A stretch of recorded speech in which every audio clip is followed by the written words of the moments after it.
Well, hello there, YouTube, and welcome to Monday's edition of The Breakfast Club. I've got that funk. I'd like to thank you for joining me. I also wanted to say happy holidays, however you celebrate the end of the year season. I hope you're having a good time, enjoying yourself fully.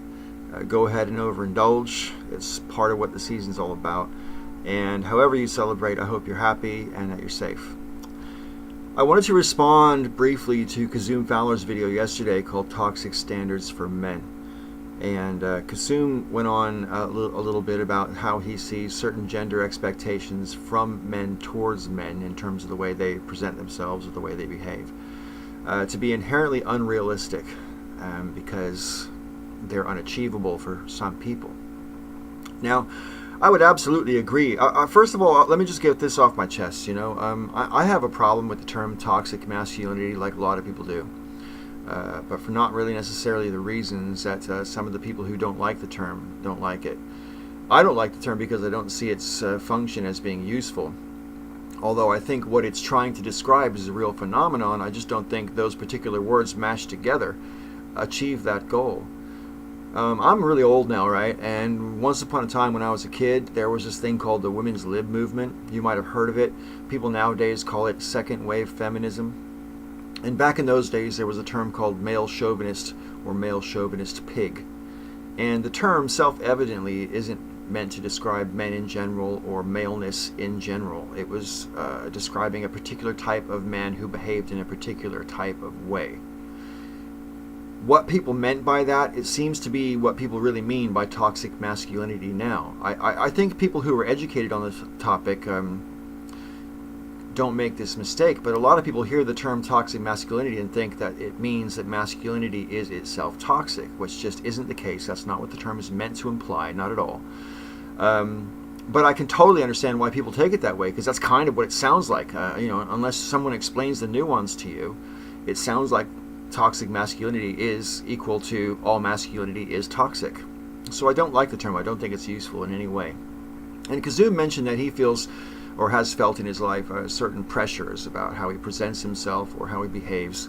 And I think as a guy, I can definitely relate to that myself. Obviously I'm a heterosexual fellow, but I have all my life liked things that are bright and shiny and pretty and glittery and shit, including my clothes, and I don't really feel that I need to apologize or explain myself for, how I like to dress or the kind of things I like to look at or enjoy. I don't owe anybody an explanation for who I am. As long as I'm not causing anybody any difficulty, I should just be allowed to be myself. But unfortunately, we don't live in that world. We live in a world where there are certain expectations that are put on you, either explicitly or implicitly, by society at large. And the really frustrating thing for me is that, I was born into this shit. I didn't really get a say. Did you? Did you get a vote on what it means to be a real man or a real woman? I don't think so. I think it's interesting how we basically inherit these notions, and whilst they sure do evolve over time, the bottom line is I think that the entire concept is itself toxic. Now, Kazum was talking in his video about how certain men and having expectations of men on how to be proper men or whatever, that is toxic because those expectations in some cases for some individuals cannot possibly be lived up to. But Kazum, with all due respect, I have to say, whilst I would agree that those jerks are displaying toxic behavior and that toxic behavior is manifesting itself through their sense of masculinity, I also have to point out that, we who receive comments like that have to own ourselves and our own identity as well. And what I mean by that is it's just as toxic to take on board this mindset that you're supposed to conform to what other people say. You don't have to conform if you don't want to. And this feeling that you ought to conform, we've also unfortunately been conditioned into, but it's not so hard to break out of it. For my entire adult life, I've been catching shit about the way I've dressed, from men and women, but mostly from men, and mostly from heterosexual cis men, who think that I look either gay or effeminate or both. And, if that's your opinion, you're entitled to it. I don't really care. I don't feel like I have to apologize for being myself, and you don't need permission. So I own my sense of gender identity, very much so. And I don't really feel, I feel it would be toxic of me to sort of expect myself to conform to what strangers want. Why should I give a fuck what a stranger's opinion is about me? I mean, if one of my friends has an opinion about me, I'll obviously consider it, and I may or may not, change my ideas or behavior. Probably not, but at least I'll consider it. Whereas if a stranger tells me, you look ridiculous in that, take that red trilby off or whatever, no, I'm sorry, I'm not here to please you. We can get along just fine. If we can't be nice to each other, we can at least politely ignore each other. That's the way I look at it. Or not. I mean, I had this guy mouthing off to me last night because I was wearing that trilby above me there and also this rainbow hoodie. And he actually almost jumped me in the street. He was a bit drunk, obviously, and he's like, "Why are you wearing that outside? You shouldn't be outside like that." Which I just find really amusing.